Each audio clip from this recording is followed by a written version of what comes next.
চিড়া দেব নতুন ধানের খই, নতুন ধানের ভাত রেঁধেছি পড়শিরা সব কই গেলি রে পড়শিরা সব কই।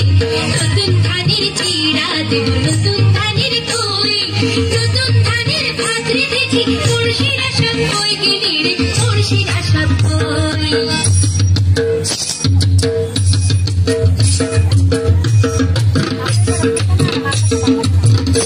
ओ धनवानी रे किते पड़ दिया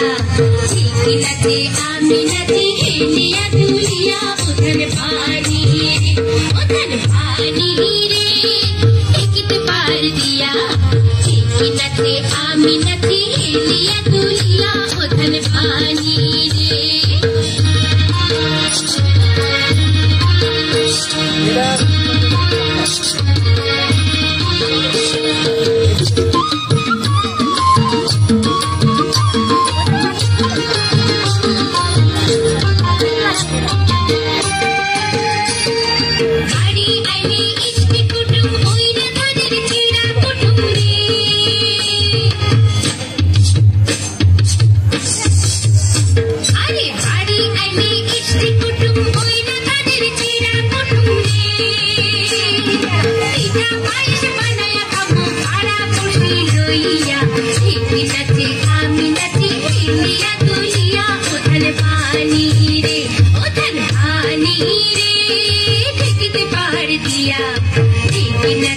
आमिनती हेलिया दुलिया ओ धनवानी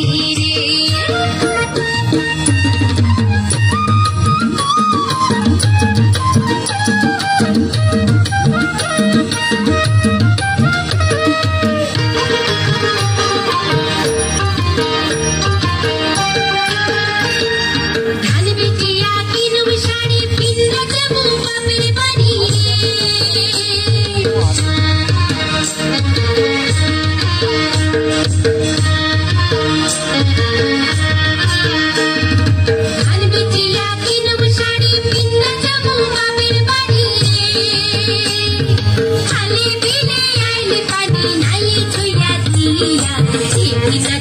आमिनती हेलिया दुलिया ओ धनवानी रे ओ धनवानी रे किते पार दिया आमिनती हेलिया दुलिया ओ धनवानी रे ओ धनवानी रे किते पार दिया आमिनती हेलिया दुलिया ओ धनवानी रे आमिनती